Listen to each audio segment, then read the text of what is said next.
ain't got no service. In a white hood, I don't fuck with the Ku Klux. Old girl got mad and she switched up. So I went ahead, got me a new one.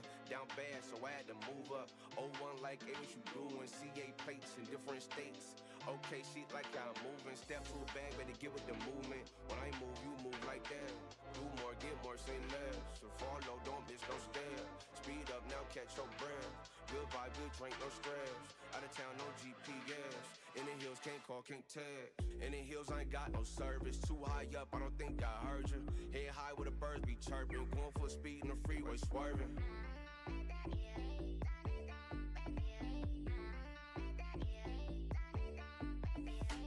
In the hills, I ain't got no service. Too high up, I don't think I heard you. Head high where the birds be chirping. Going full speed in the freeway, swerving.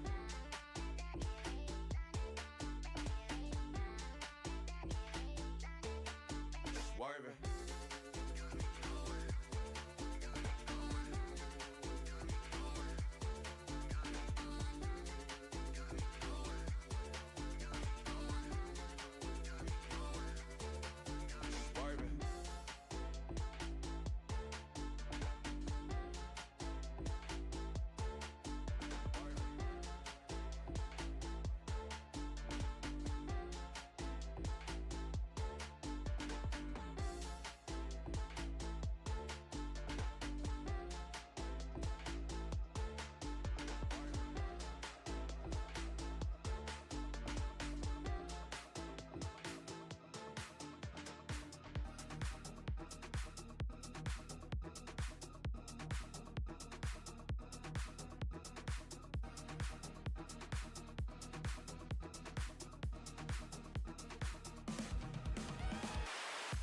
On the right side, move back. People on the left side, move back. What I say, run it. Everybody go crazy to this track. Move back, move back, move back, move back, move back, move back, move back, move back. People on the right side, move back. People on the left side, move back. What I say, run it. Everybody go crazy to this track. All right, what's up? Hey everyone, good afternoon. It's 11 a.m. here in the Pacific Northwest. Good evening to whoever's watching us on in Europe and Africa and Asia, anywhere else in the world that's evening. Good evening to you and good morning to whoever is on Australia, I think. Yeah. Anywho, this is our second stream. We stream about everything that's SolidWorks related, specifically about the topic of automation. Specifically, again, about the VBA programming language, hence why the name of the stream is the SolidWorks VBA stream. We want to help you guys get the most of your SolidWorks 3D, right? It has an API, and that API is awesome. Could leverage it to pretty much automate your workflow, make sure that you don't have to perform those mundane tasks every single time you need to, for example, print a bunch of PDFs from your assembly, or you need to export a bunch of DXFs for manufacturing, right? And there's more to it than just SolidWorks. There's PDM, there's other products out there with e-drawings. Professional, even SolidWorks Electrical, all the major SolidWorks products, they all have an API that you could leverage to automate. Let's take a quick look here at the chat. I'm trying to figure that out. See who's on. Let's take a look at that restream chat. All right. Ooh. So we've already gotten our first. Hey, Mike. I think Mike has got an issue with the background music.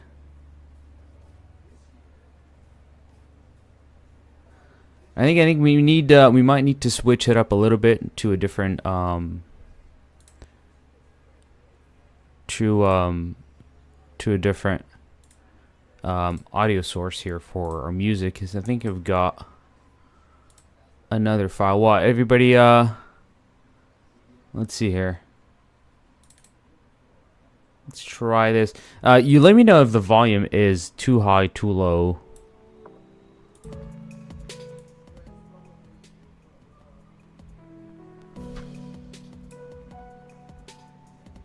Gooder now. I like that. I like the use of the word gooder. Is that an actual word? Awesome. Well, thank you for that. Last time we just recorded a VBA macro, and we kind of went through the code of the VBA macro, and then we commented out. We talked a little bit about the structure of the code, how SOLIDWORKS communicates with the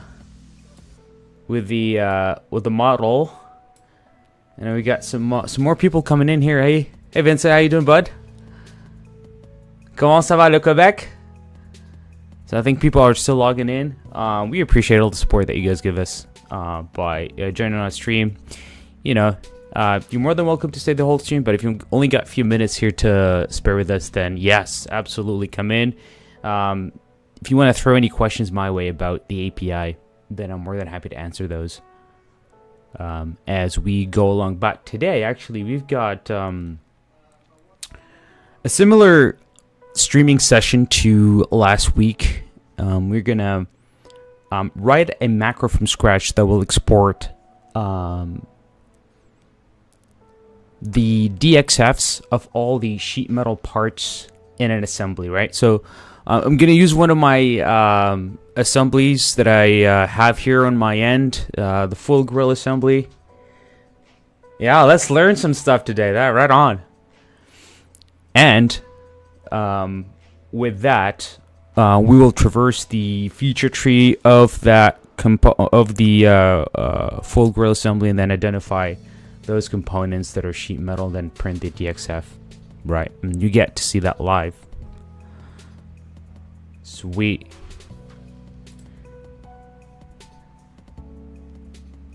Now, before we delve into that, I would like to show you something that I've been working on the past couple of days, which is our free open source VBA macros library that we are putting out there.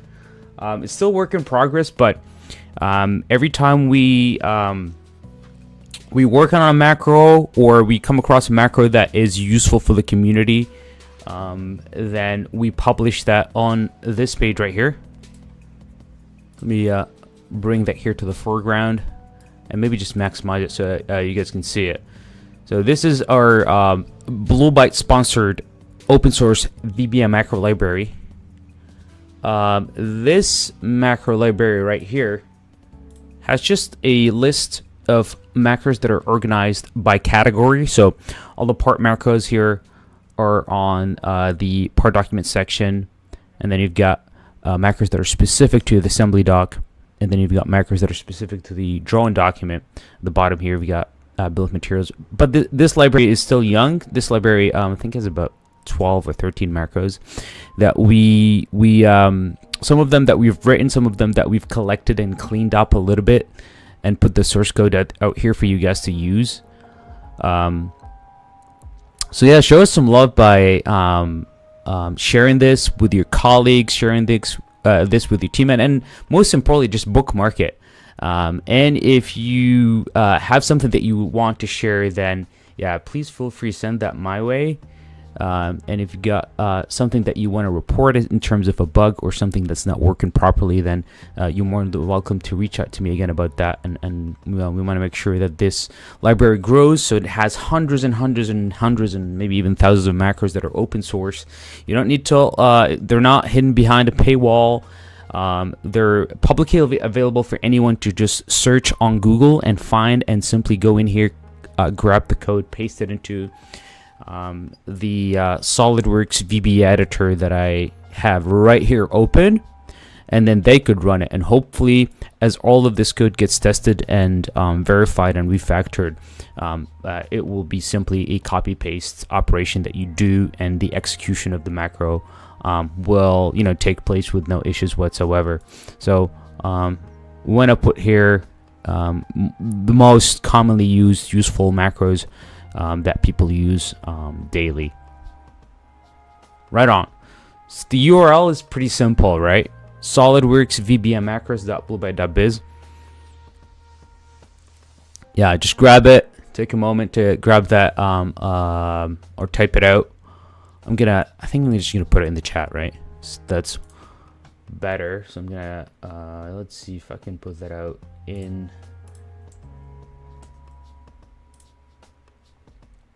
the YouTube chat, but as well I'm gonna put that out in the Twitch chat. And then for some reason I can't put that on LinkedIn, but what I will do is that I'm gonna find the LinkedIn stream and put a comment in there. So let's go to LinkedIn.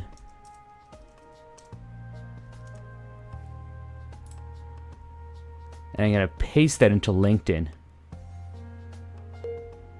so that the folks that are watching right now and folks that are gonna watch later and after the stream ends, they'll be able to watch that. They'll be able to see that link. Right on. All right. So going back to our SolidWorks environment, get a fresh session here of SolidWorks 2023, and we got a my VBA macro editor open. By the way, at any time, throw a question my way. If I'm in the middle of explaining something, I'll take a moment to answer your question. Don't be afraid. That's how we keep things interesting.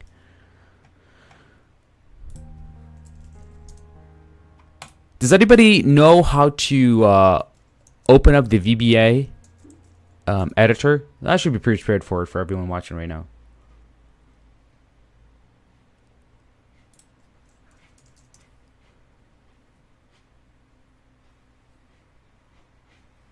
So it's pretty easy to open that. So if you do know, that's awesome. If you don't, that's fine too. Just go to Tools, Macros, and then click Record and immediately end the recording. So click Record and then go back and click on Stop. It will prompt you to save the macro somewhere in your computer, just save it to your desktop. Once you do that, just go back to the same menu, which is the Tools, Macros, or Macro, and then click on Edit. Browse to that file, grab it. It will have a bunch of code here. So when the VBA editor opens up, just select all that code and delete it, because we're going to write some fresh stuff. Mike here does know how to open the VBA macro editor. That's awesome. I think it's true for all the folks that are watching our stream. We're going to start here in a minute.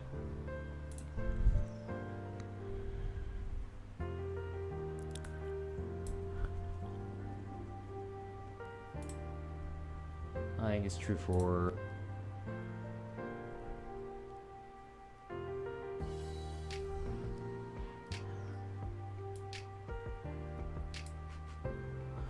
all right.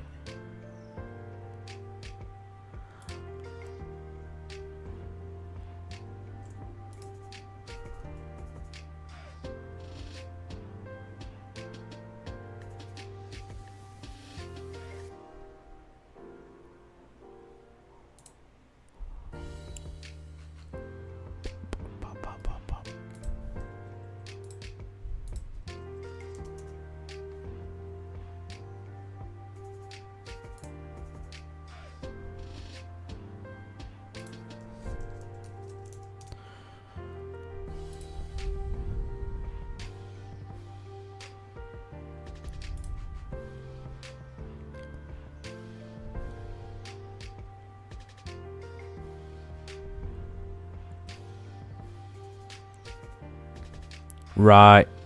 Let's start. Okay.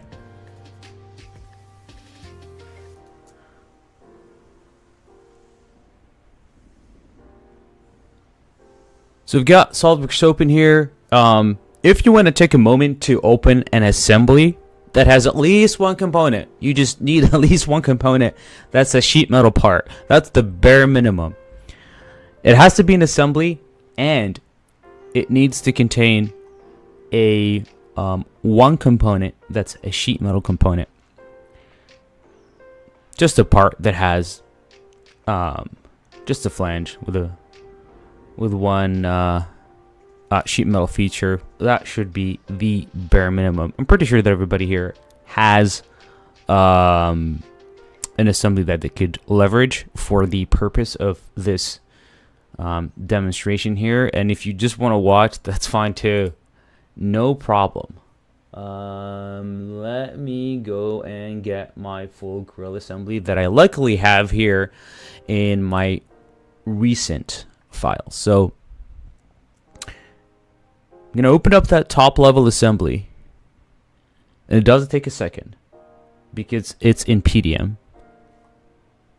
And PDM is an awesome product. But in my case, PDM is a little bit slow. It'll be really interesting to see the future of PDM as a product. It's very mature. It's been around for close to, well, I want to say like close to 20 years, even more, right? Very, I'd like to say desktop based, but you know everything isn't on desktop. But just the architecture, the client, the on-prem server client architecture is something that's disappearing nowadays, as everybody's moving to the cloud. So it'll be interesting to see the future SOLIDWORKS PDM has. But it's an awesome product. I personally wish I had more love from SOLIDWORKS. There's a few things in the API that could need some extra attention, but I understand how things evolve, and we are going to the cloud. Again, my PDM is slow.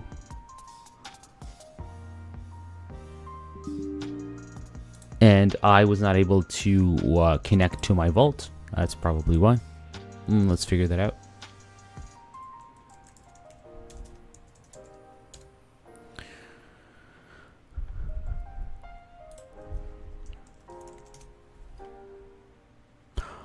Oh, connection to my vault seems to be working fine. We'll figure that out later. We do have our assembly open. By this, I'm pretty sure that you guys have something open in your SOLIDWORKS. Just an assembly, as I said before, that has at least one component that is a sheet metal part. I guess for myself, if I open this one particular component right down here, and I get SOLIDWORKS complaining that it's a read-only document, no, that's not gonna be a problem, bud. So I'll just confirm, and I'll take a look at this this type of shelf, the base shelf. Yeah, this is a sheet metal part. You can see the sheet metal feature, the base flange, and all the other sheet metal features, so that's fine. So you need at least one component. And then we can start writing our code. That's the only precondition that we have, is a sheet metal, an assembly that contains a few sheet metal parts. Right.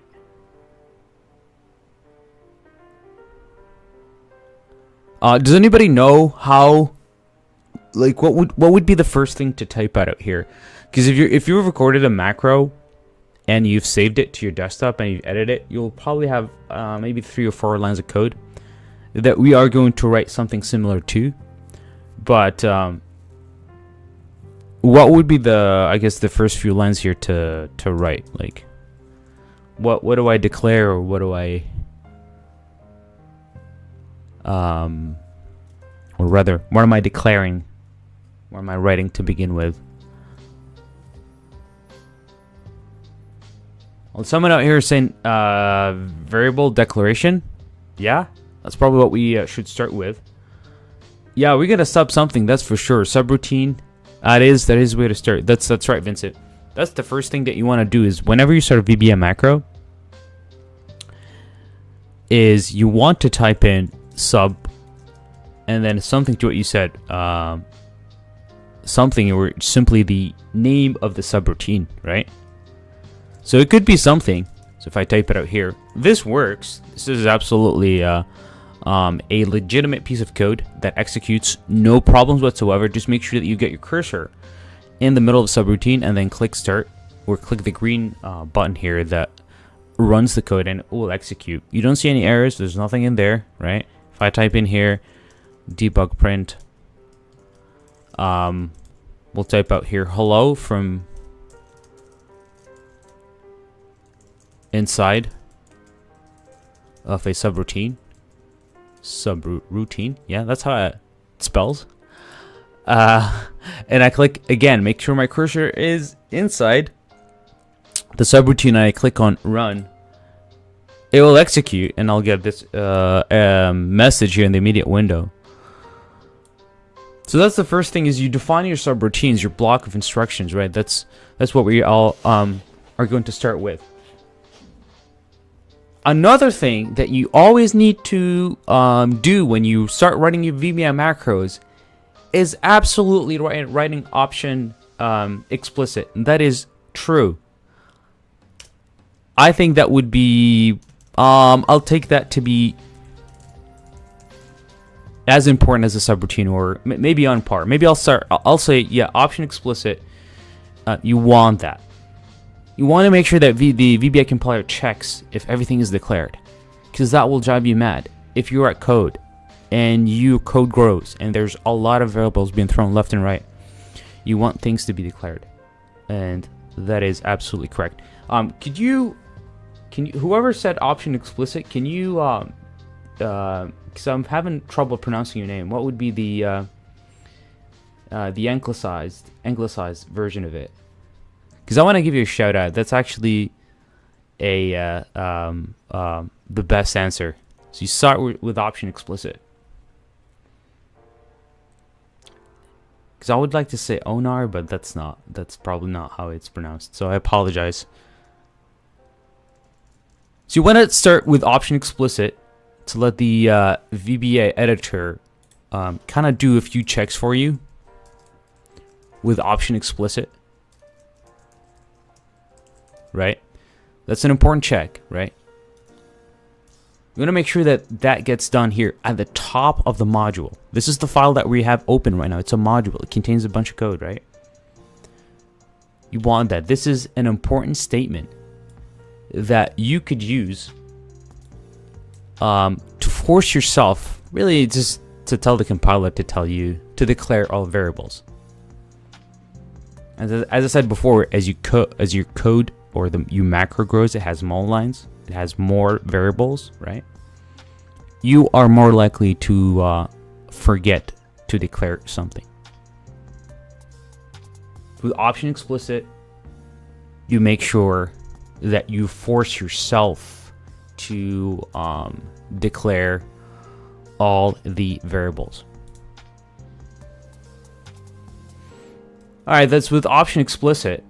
And then between option explicit and the subroutine is where you want to put your variable declarations, right? Variable declarations.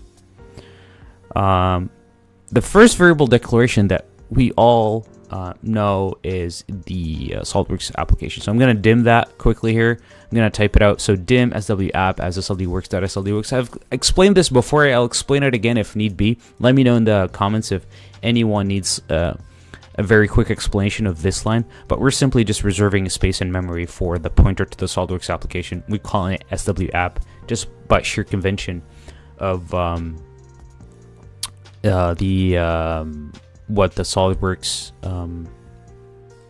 a code example, use for the SOLIDWORKS application. So I'll just type it out here. SOLIDWORKS app variable. Oops. Right on. I'm gonna need a bunch of other variables here to declare as well, but I'm gonna do that on a need basis. So whenever I need a variable to declare, I'm just gonna come up here and declare it. I'm gonna rename this. Sorry, Vincent. I'm actually gonna change this to main not something. And then in my code right now, I'm going to start with my macro, like the core instruction. So the first thing, since I've declared a variable, I'm just simply going to ask VBA to get me the pointer to the SOLIDWORKS application via the application class, right? So set SWApp equal app.SLDWorks. Now I've got access to the top level object of the API, which is the SLDWorks object.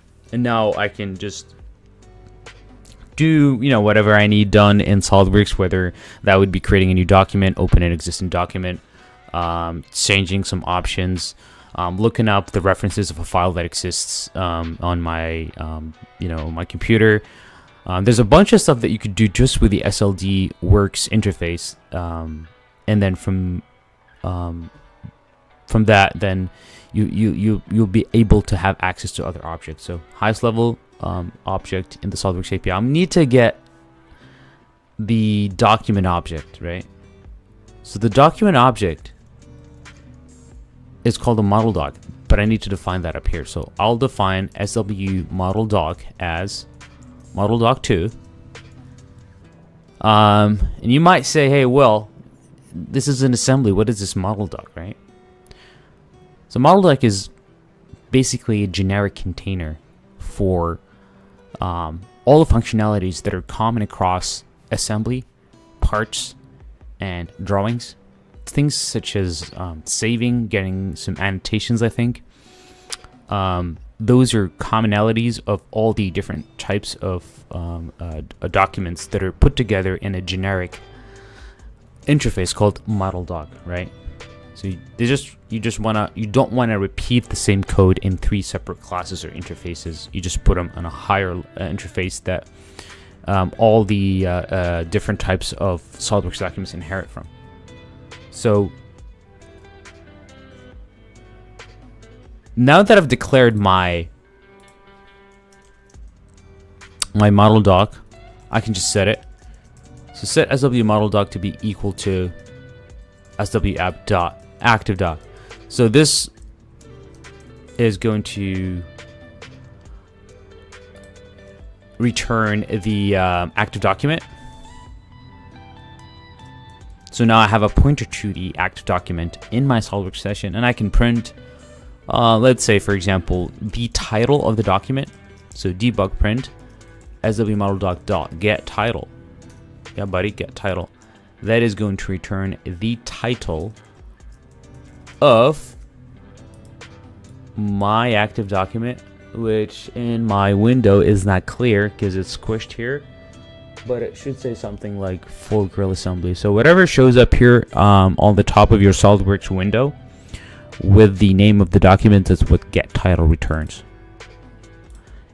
But if you don't believe me, which you should not, you could always look up SOLIDWORKS API and then the method or the object, right? It's always good to trust and verify, right? So get title, guess the title of the document that appears in the active window title bar. That's what I'm saying, right? Title bar, the top bar there with the name. That is going to return the name of the document. If it's a new part, it's going to show something interesting. So I'm just going to create a new part, but I'm not going to save it. So I'm going to click new.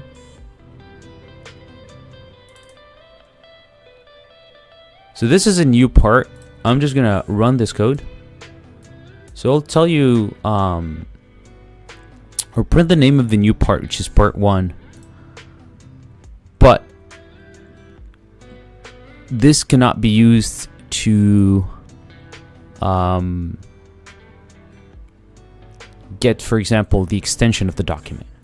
This is not reliable. Because of how my system is configured in File Explorer, I don't get the extension here at the end. Some of you actually might, with get title, might actually get an extension. And this is controlled by File Explorer.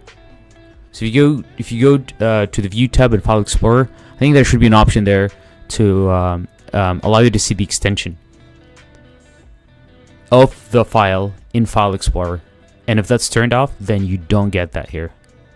Obviously, don't ever try to do a contain on the get title. See if it contains an SLD part as part of the string. Don't do that. Simply just check the .get type. So get type is going to tell you what type of document it is. Alright. I need to close this because it's an empty document. We have no use for it. If I run my code again, I'm going to get an exception. And yes, I will.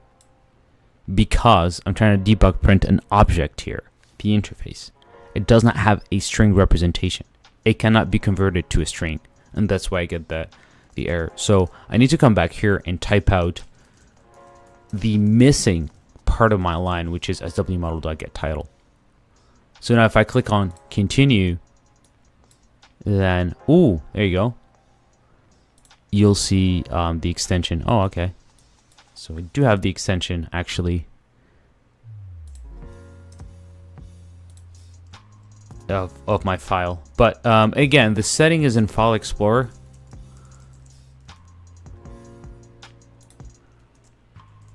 Show extensions. So you need to just open File Explorer and then click on the View tab. Once you have the View tab open, there should be a file name extensions tab. And then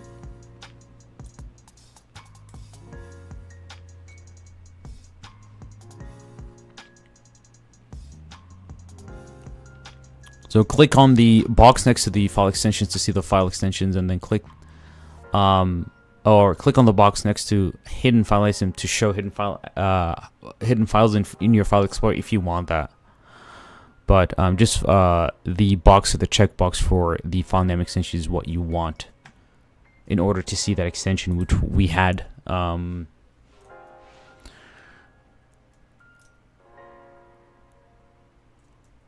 Okay.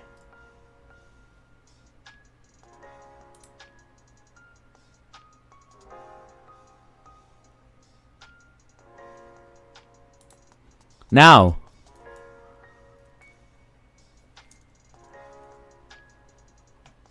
we've got two variables that are declared. The SOLIDWORKS application and then the model doc, right? We have an assembly document, and that assembly document is going to, well, it contains our components, so we need a way to get our components. Right, so as I said before, model doc, think of that as a generic container that contains the common functionalities of all documents put together in one interface. If we need to get something specific that can only be found in an assembly document, such as components, you can't find components in a drawing or in a part, it just doesn't make sense, right? Then we need to use that specific interface. In our case, to get components, I need to be able to work with an interface called assembly doc. That's where I can find my components. So I'm going to dim a new variable, SW assembly doc, right up top here,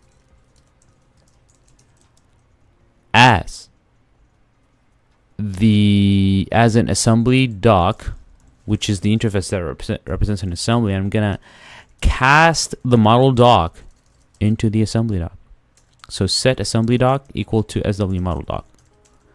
So now with assembly doc, I can actually get access to my assembly functionalities. I can add components or insert components. I can insert mates. I can do all of the features that are accessible to me in the assembly mode right here. So once I have a pointer now to my assembly, what I need to do next is simply get my components. Now, just a quick question out there for the folks that are watching us right now. how many, what would be the API call to get the components from the assembly?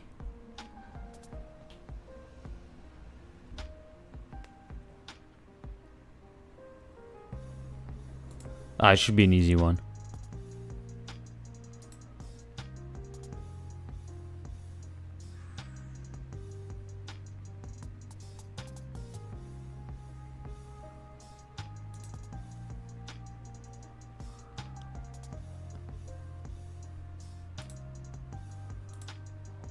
How do you get the components from the assembly doc interface?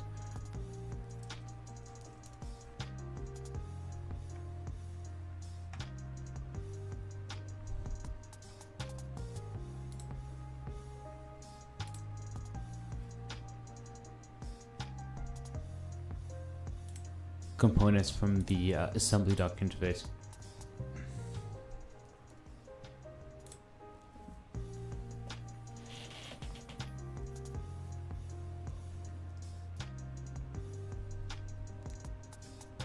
Easy one to that is actually correct. How do you get components from the assembly doc interface? Well, Vincent is saying that it's get component. I'll take that as the correct answer, and I'll just add an S to the end, so it's get components with an S, and that is the API call that returns the components in your assembly. So get components is the API call from the assembly doc. Just do a quick Google search, type out assembly doc, and then look at the assembly doc members page. There should be a see also section at the bottom of the page that says see also, and you'll see the first link in that section saying assembly doc in members. Just click on the members page and then type out, do Control F to find, and then type out get components with an S, and then as soon as you click on get components, that will take you to the get components page, where you are able to see that API link is what returns the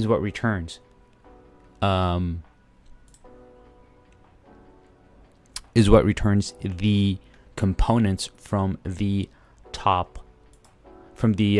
assembly document. Now that API call has one parameter which allows you to only get the top level components if you want to, or if you want to get all the components, of all the levels of that assembly, then you just type out false. We're gonna write that here right now.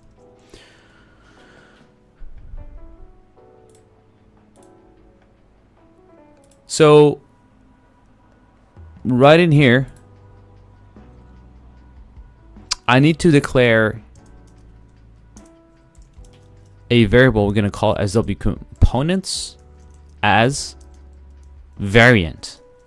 This is the magical type in the SOLIDWORKS or in VBA in general. This is your magical type that will take anything pretty much. But as a rule of thumb, and I've said this before, if you are working with an API call that is returning an array or a list of objects, then 99.9999999% of the time that the object you want to put that value in, it will be of type variant. For example, there is an API call that returns the configuration names, variant. There is an API call that returns the features from the feature managers, variant. Anything that returns a list or an array of objects API, without even thinking, I'm gonna cast that into a variant.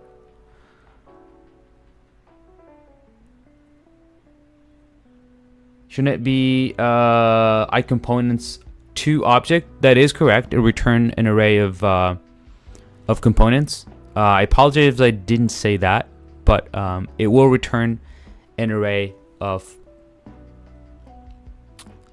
components. But in VBA, we're just gonna use the variant instead of declaring an array of like component. So we want to do something like this. We want to do this. This is not the way to do it right here. If declaring like an array of components to, or I components to, we're not going to do it that way. We're just going to do a variant. The other thing with variants is that you actually do not need to use the set keyword. So you'll type out SW components equal to SW assembly doc get components with an S, and then for the parameter that you need to specify for this method right here, which is going to be either if you want to get just the top level components or all of the components. Obviously here we just want to only get, or we want to get everything actually, so we have to type in here false. Sweet. So that will return all of the components, guys, in this assembly. Now let's just reverse this a variant of components, or this array of components, and print their names, right? So to do that, I'm going to use a for each loop. So for each SW component in SW components, next SW component, and I'm going to debug print SW component dot name. No, something interesting is going to happen. You watch. Oops, I got an error here saying, hey buddy, you've got a variable that's not defined. And that's why we've got option explicit. So I'll come out here to this level, and then I'll define my SW component. I'm gonna leave that as is, right? Just dim SW component with no type whatsoever. Stop the execution. I'm gonna run my code one more time to see what I get. Ooh, and I'll get a bunch of text here at the bottom in my immediate window. And these are the names of my components. And these are concatenations of the name of the component, then the parent, then the... So these are extremely unreadable. You know, give you a headache just trying to figure out which component is this. And they work backwards. So this is the bottommost level, and then up all the way to the top level assembly.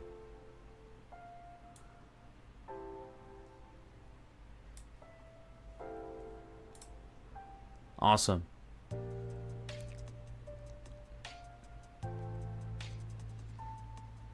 Now, here's something that's even more interesting.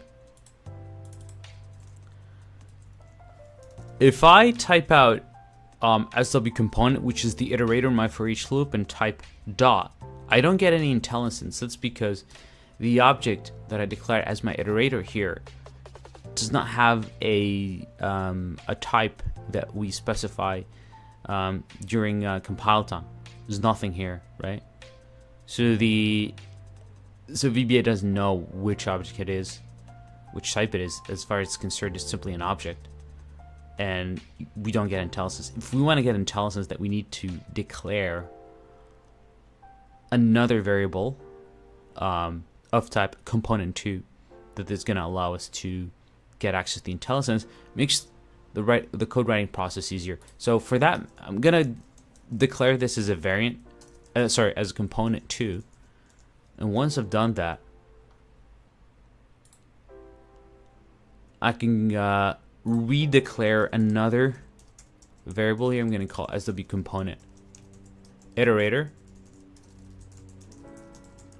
Well, I don't need an as. I'll just leave that as is. And I'll switch that I'll switch the component iterator. I'll switch the SW component with the commonly used ones like name2 or get model doc2 or I don't know, first feature. Those are the ones that you memorize. Everything else you just make a mental note of. But it's kind of useless to memorize everything here. Perfect.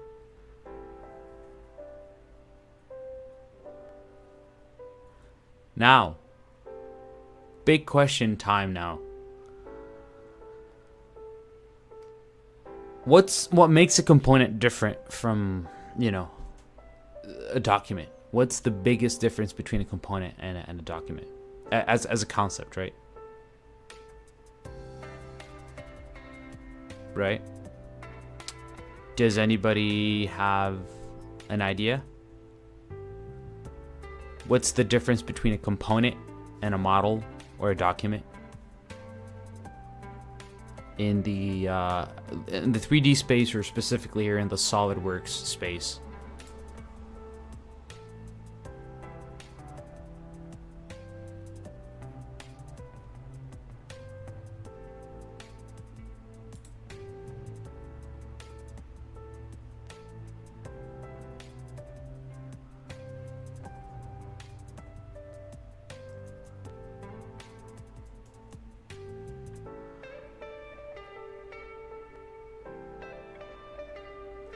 Well, time is up. And the difference between a component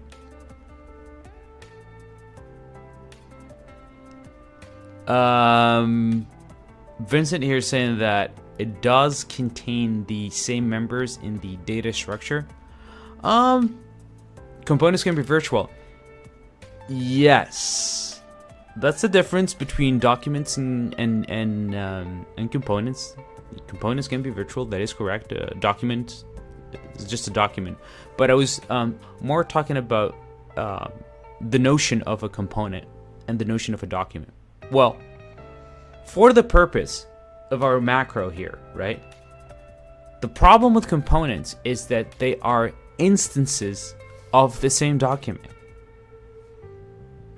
So you could have multiple instances of the same document, right, in your assembly.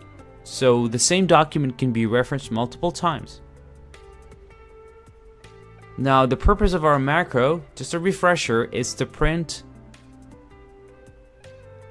our sheet metal parts as a DXF.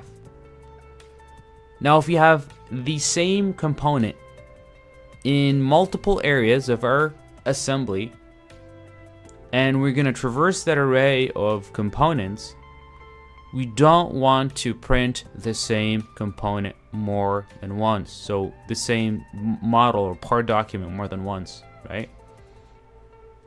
So if you print something, we only want to print that once. If you have 20 instances of the same component, let's assume that they all have the same reference configuration. You only want to print that once. Just printing it 20 times is an absolute crime and a waste of time. And we do not waste time, since what we do is we automate workflows. We do not waste. We do not want to do that. So one of the things that we want to do here is to make sure that we check if the component that we are about to print has been printed already, and that's because we can meet the same document, the same referenced document more than once, because components are instances of documents. That's what the difference I was trying to get at between a model doc and a component too.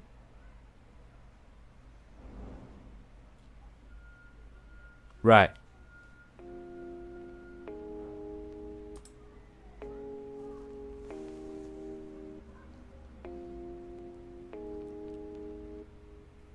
So we need to check if the document exists in this theoretical list of or in this print queue that we're going to create, right?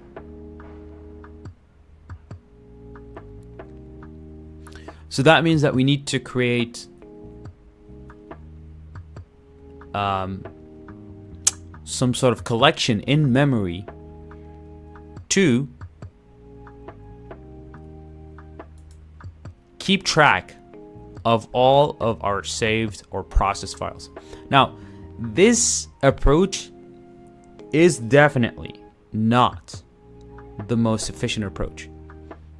It's not efficient. There's other ways to do it that's way more efficient. But this is more comprehensible as an approach. It's more easy to think through. It's easier to use as a first approach, and then you can refactor your code to be more efficient. So I'm going to declare a variable here. I'm going to call it dim processed files as the type that I'm going to use will be called collection. So as new collection, or just as collection, just to make sure that I've got consistency in all of my variable declarations. They all have the same structure, starting with dim, then variable name, then as, then type, right? I'm not going to use new here. So this is a collection, or basically a list that we can keep in the names of the documents that we processed. Okay. I need to set it to a new instance. I'm going to do that here. So I'm going to type in here set processed files equal new collection. Collection, think of collection as kind of like a dynamic array. You can add stuff to it. With just an array in VBA. Their size is predefined when you declare them. With collection, you could dynamically increase the size of the collection by adding items to it. Okay, so we've got our collection. We need to create a method that allows us to check if a string exists in that processed collection, right? Well, question. What would be the type of method that we're going to use? Are we going to use are we going to use a function or a subroutine? For this particular responsibility that we're going to bestow upon this method to tell us if a string exists in our collection, or if the name of the document that was processed, is about to be processed, exists in our collection, what do we declare it as a function, or do we declare it as a subroutine, and why?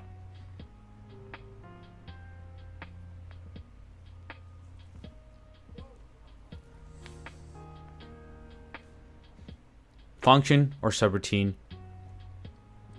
in order to check if the path of the component that we are about to process exists in the collection of the processed files. What is the answer to that question?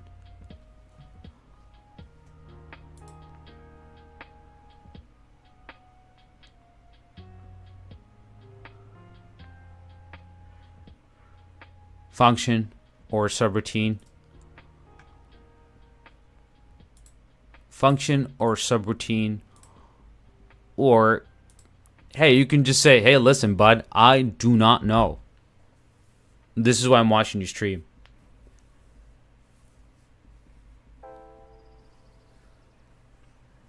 That's completely fine, because we're going to answer this question.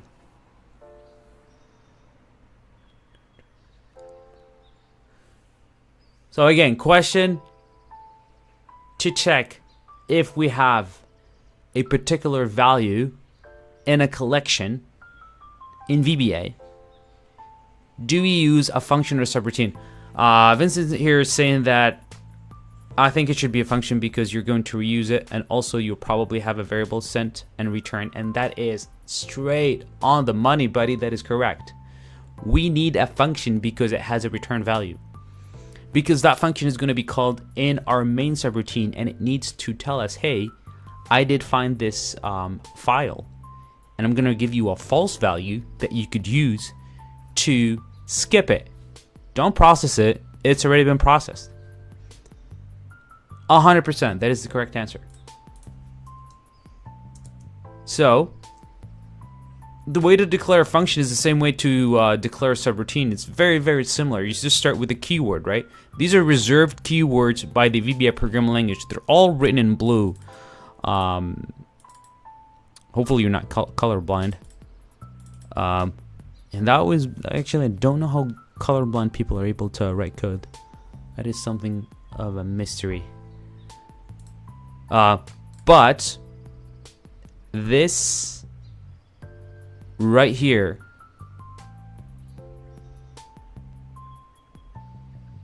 is the keyword that we're gonna type out. So we're not gonna type in subroutine. We're gonna type out function. So function, we're gonna call this exists in collection, and then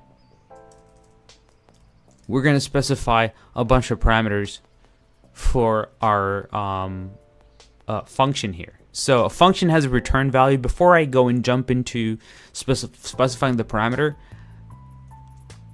to specify the type of the return value, you just do as and then the type, which is a boolean, right? And then you press enter, and then VBA is going to the VBA editor will autocomplete that for you with end function. That is exactly how to declare a function. Now, in my function here, in the list of parameters, we're going to need, well, we're only going to need two. The collection that we're going to check. So I'm going to call this collection. I'm actually going to call this COL, files collection. That's probably better. As collection, and then whatever we check in the whatever we are checking for, right? So I'm gonna call this key, and this is going to be a variant. Now, by default, I'm going to assume that the item we're checking for, which is the key, does exist in my collection. So I'm gonna tell my function to maintain a return value of true. So exists in collection. This is how you tell the function to have a return value equal to true.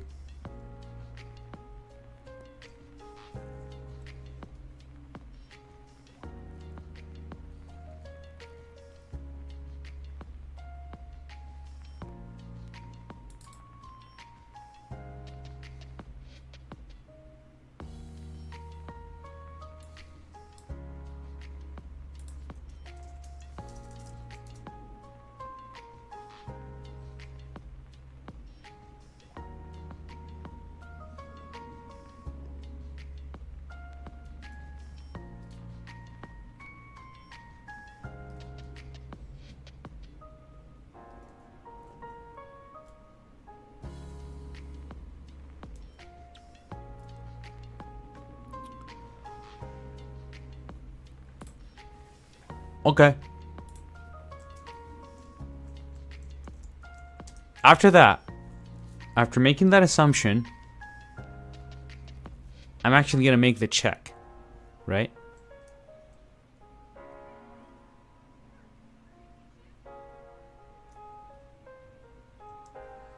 So, if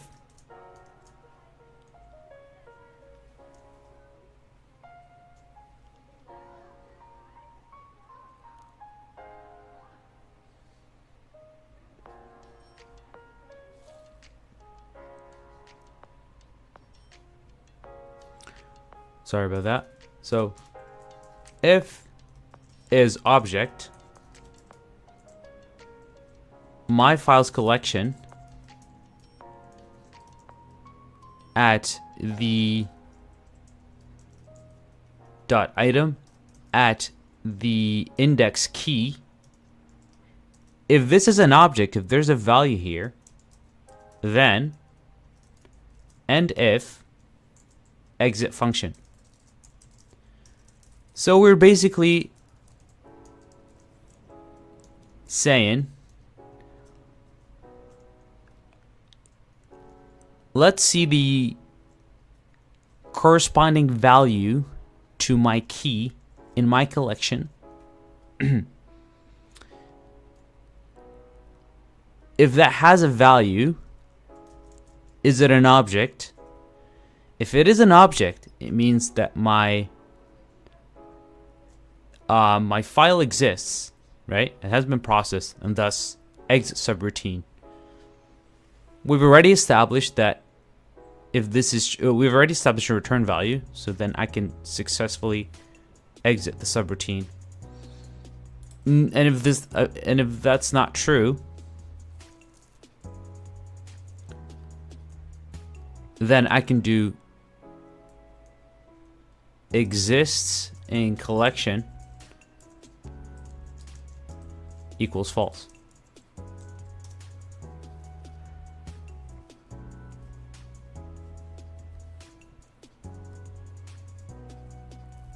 Right? This is one way to do it. Obviously, we can also do a we can traverse the contents of the collection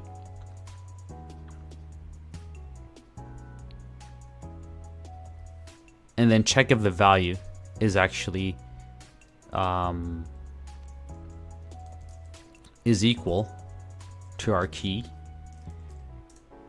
or check if there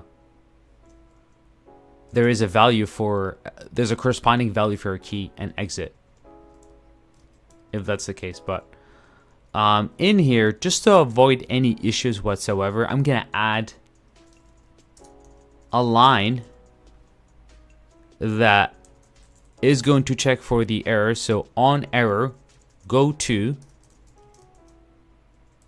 call this ER. So if there are any errors after this line, go to ER, which is this handler right here.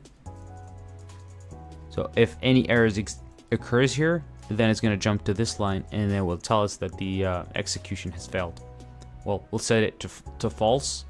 We'll set the existing collection return value to false, and then return that to our main code.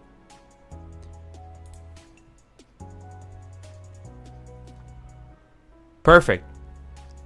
So that's how we're going to check if our file has been processed, or our file exists in the collection of the processed files. Let's go back to our code here. At this level, we have gotten a, we're traversing the array of components. We know that components are instances. Let's say if they're same referenced, they can be instances of the same document, and we only want to process that document only once, right?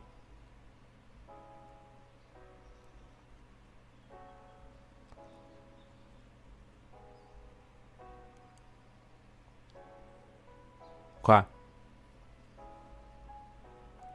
Question is, how do we get the, so from the component 2, we need to be able to get to the part document or the assembly doc, because it can either be a part document or an assembly doc. I'm talking about the document that's the component that's referenced, that the component references.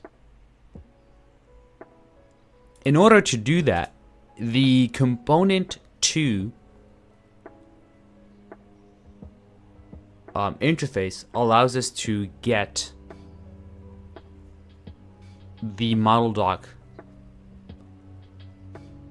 of the of the model doc of the document that's associated with component. So in here, I could let's just declare SW model. Let's call this SW component model.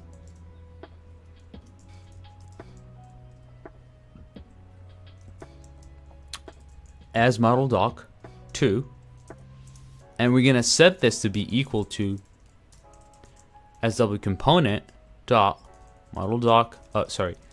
SW component model doc equals to SW component dot get model doc.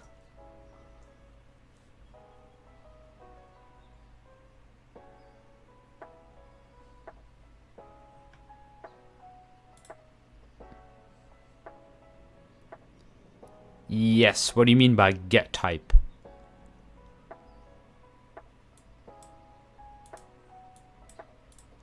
We could use get type to make sure that the document that we are about to process is either a part or an assembly. That is true. We can definitely leverage that. And we're actually gonna use that later. So the right answer there. You're a few steps ahead of us, or rather ahead of me. So now that I have the model doc that is associated with the component, right?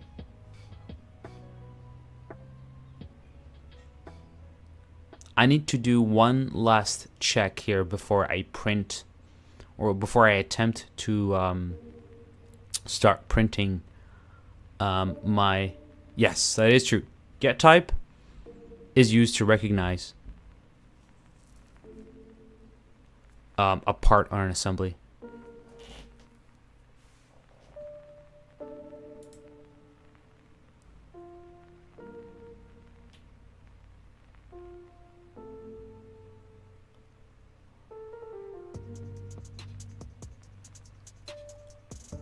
There's one last check we need to do before attempting to print our print the document to DXF, right?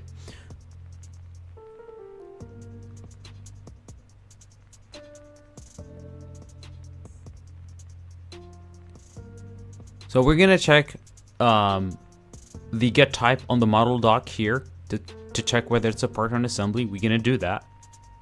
We're gonna do that later.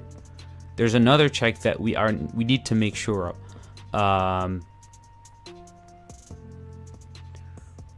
Okay, so we've got a model.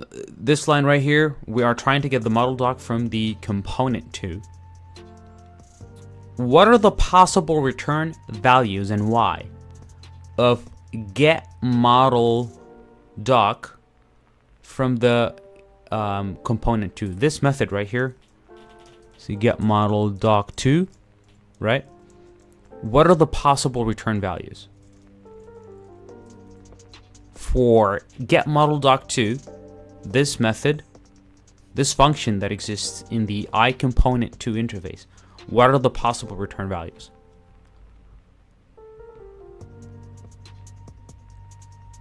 And why? Because this is very important.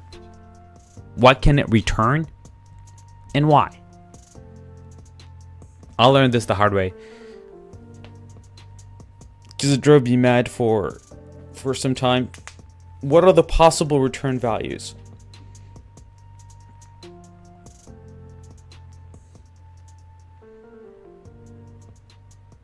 Well, just to make it easier for everybody that's listening right now, there are two possible return values. What can model doc 2 return? This is not about a part or an assembly, by the way.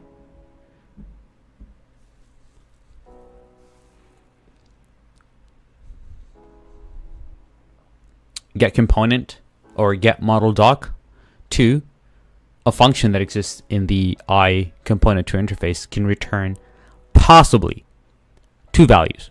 What are those? Or two types of values. Clock is ticking.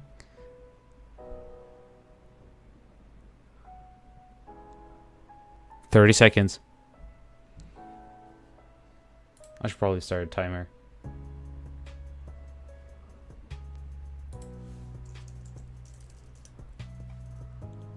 I just create a timer.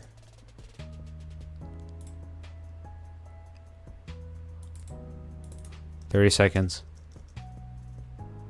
Starting now."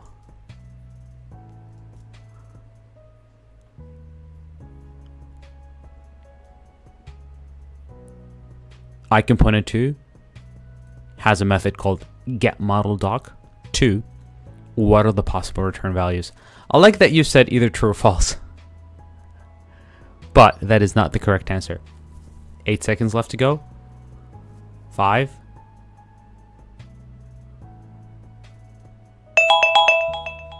All right.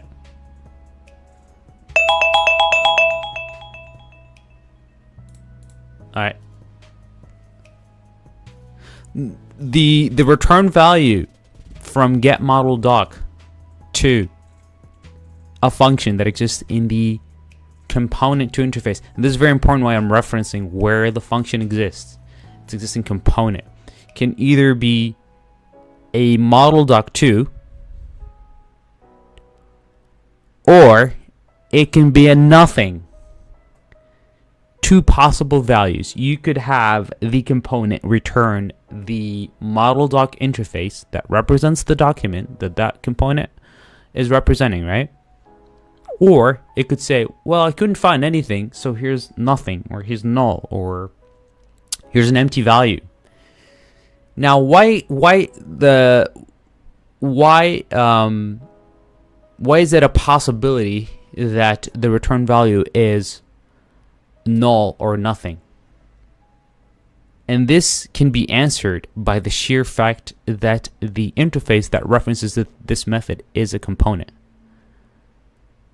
Does anybody know the answer to this? Why is nothing a possible return value for the method getModelDoc2 that's part of the component to interface? Component. That's the keyword right there. Timer. 30 seconds. Starting now. So getModelDoc2 does return either a value of the model doc or nothing. That value, we're wondering why it can be nothing.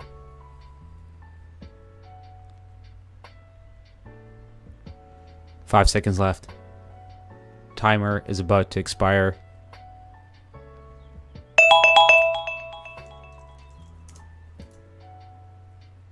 Okay.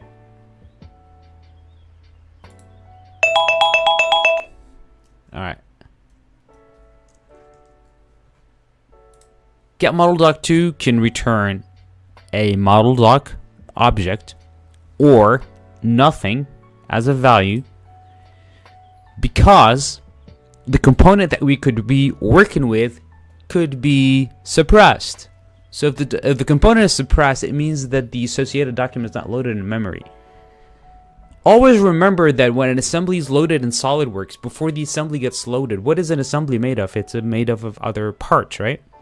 So those parts need to be loaded ahead in memory. So if the component is suppressed, there's no need for SOLIDWORKS to load that associated document from the start of the SOLIDWORKS session, right? I'm not talking about suppressing opening an assembly and then suppressing a component and then using getModelDoc2. Sometimes you might actually get a pointer.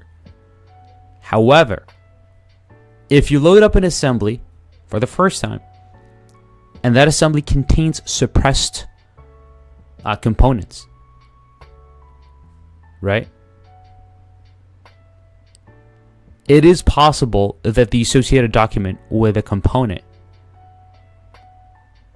might not be loaded in memory, so you get a null.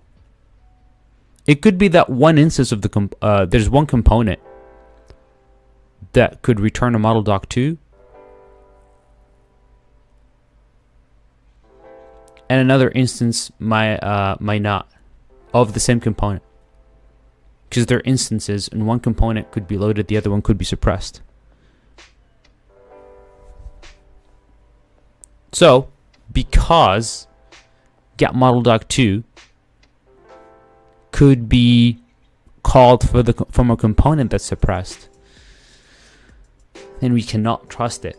So I need to have an extra check here. So if SW component is nothing, then I can continue, or I can just type out here, if not SW component is nothing, then, you know, I can proceed with caution, right?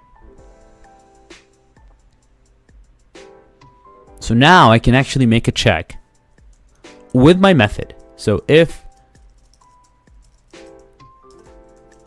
exists in collection, it is going to take the collection, which is what did we call it? Processed files? Yeah. Process files, comma, SW component model doc dot get title. If it exists,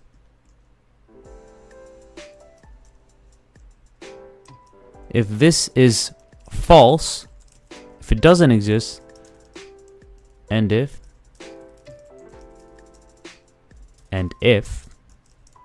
then start processing, then print my document, right? Oops. Then print, let's call this print DXF, and then this is going to take in the SW component model doc. So this line here, I'm gonna comment it out because we'll write that here in a few minutes. But right after my check here, it means that I've processed the document, you know, whether successfully or not. I'm gonna add the document that I just processed to my collection of processed documents, and there's an extra S there, right? Process documents, add SW component model doc get title. That's for my key, for my value. I'm gonna just give it the title.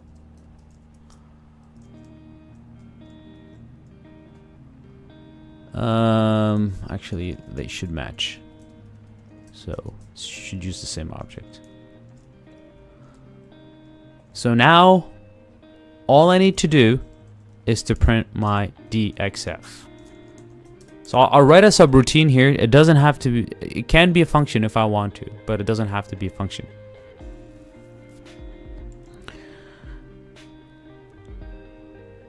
So sub print DXF is going to take a model doc, right?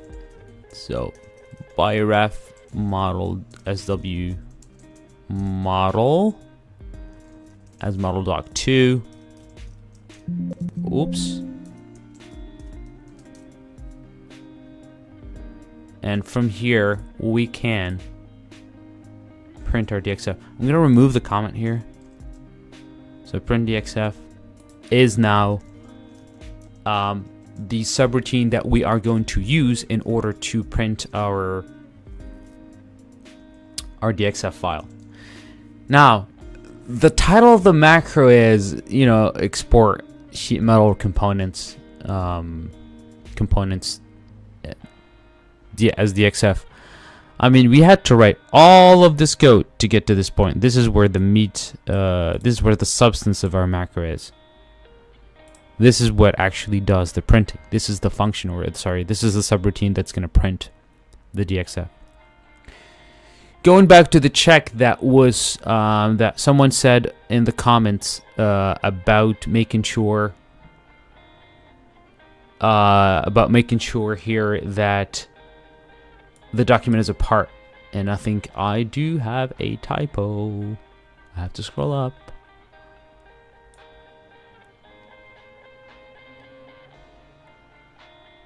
Get title. Absolutely. Well caught. Thank you, sir. Appreciate that.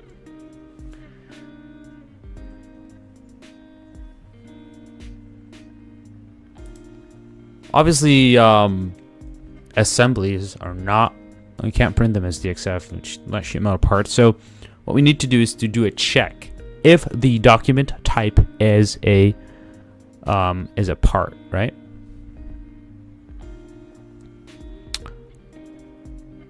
And for that reason, we're going to use the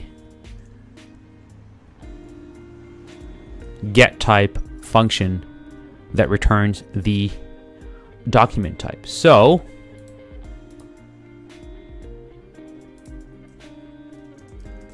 getType, that it is a function, since it has a return value, part of the model.to interface. Let me bring the API help for you guys. This thing, oops, returns the type of the document.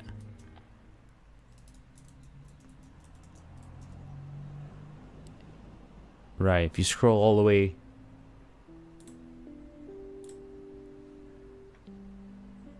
if you scroll all the way to the return value, it returns something called an enum, which is, think of it as a collection of related values, right?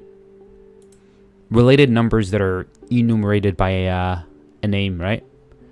So it can either be part doc, non-layout, drawing and assembly.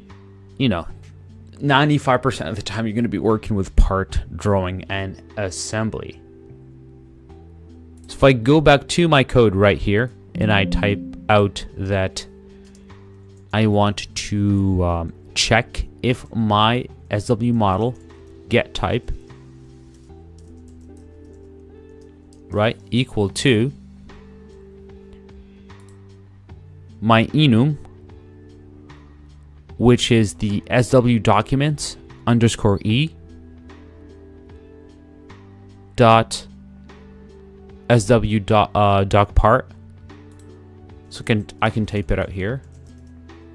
Documents underscore e SW doc part.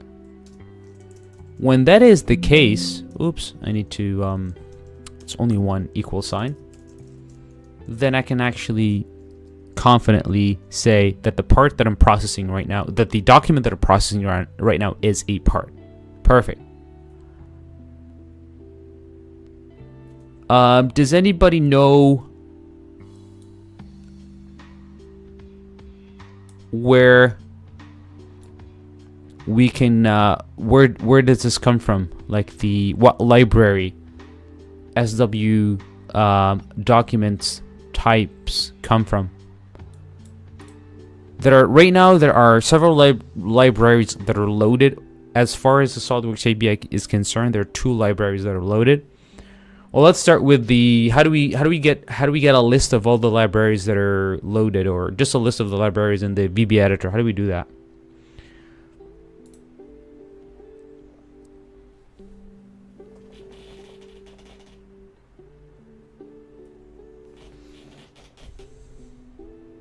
Should I put a timer on?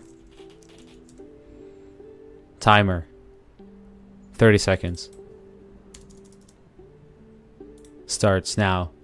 How do we find the list of the libraries in the SOLIDWORKS VBA editor? You can give me a set of instructions on how to do that.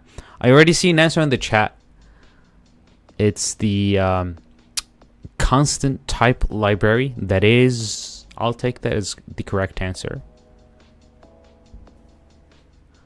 But how do I get access to my library references list?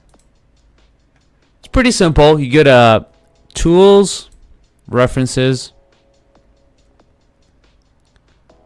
Pretty easy. And then you'll see all the libraries that are loaded into your VBA session or your VBA editor, checked for you, bud.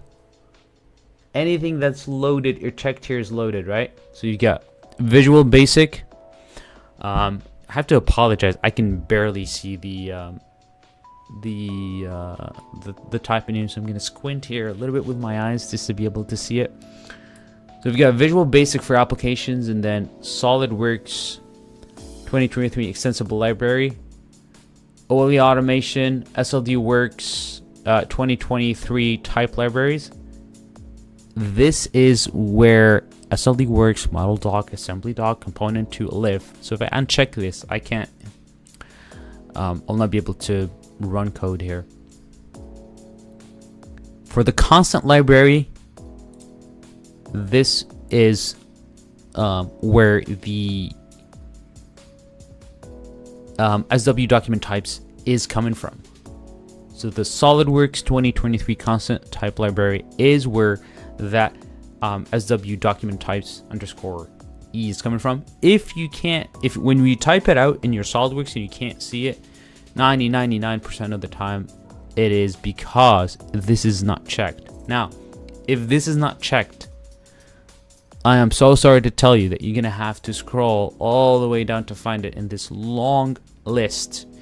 And my only consolation to tell you that this list is actually sorted alphabetically.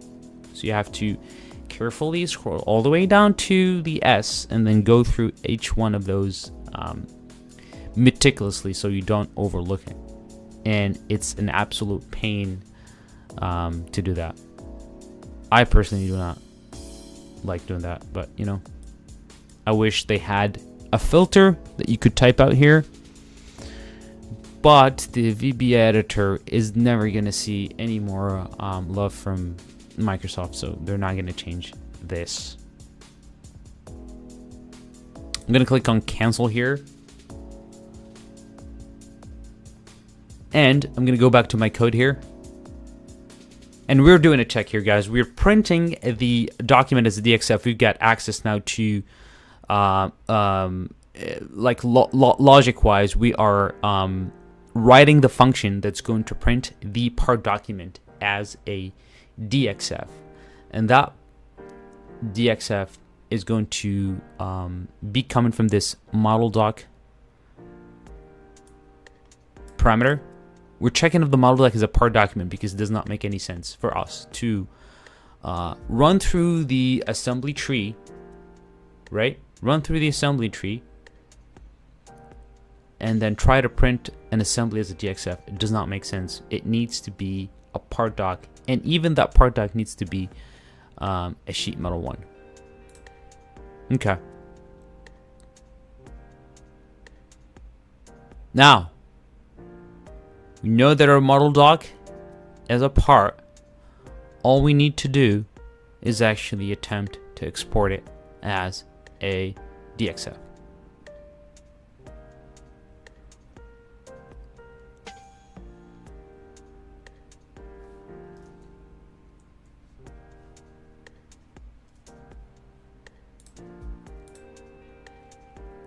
I'm going to copy this code and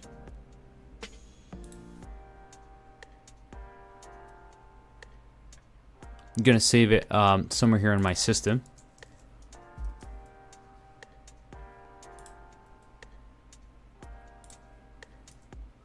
So we're going to come back to it.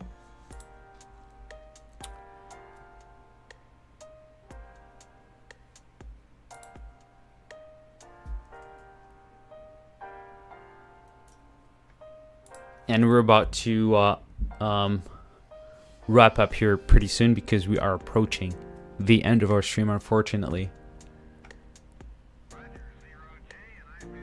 This is something that we're going to leave for next Friday, actually. We're going to write that print DXF function. And complete it, rather.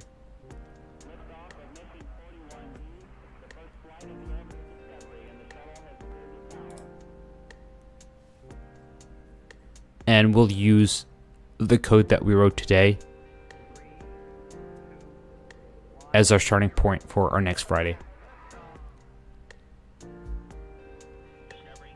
I want to thank everybody that's been watching us today. We've been streaming now for close to an hour and a half. That's what we did, I think, last week. We did it close to an hour and a half, or an hour and 45 minutes, and I think that's right about the sweet spot for streaming. Thank you for the 11 folks that were watching here today. I think we have a slightly higher attendance than last week for the second stream. I appreciate that. This content is going to be available later on LinkedIn, as well as Twitch, and also YouTube. So you can go back if you want to revisit the recorded stream to check something code-wise. You're also more than welcome to reach out to me directly if you have any questions that is related to today's stream, or anything that's API specific. I want to thank everybody for watching today. Make sure to connect on LinkedIn, subscribe to our YouTube channel, and keep on supporting us. We thank you very, very much. And I'll see you guys next week, same time, Friday, 11 a.m. Pacific time. Thanks to all the folks that were here today. We appreciate you spending an hour and a half with us, writing some VBA, having fun with this particular assembly, and writing the code that's going to print all the DXF into all the sheet metal parts here as a DXF. So thank you all, and I will see you next Friday at 11 a.m. Pacific. I'm gonna reschedule or schedule the stream for that time next week, so make sure to share it with your colleagues, anybody that you think is interested in learning about VBA, and come back next week so that we can finish writing this macro, complete the print DXF function implementation here, and then we'll have a lot more other stuff to do.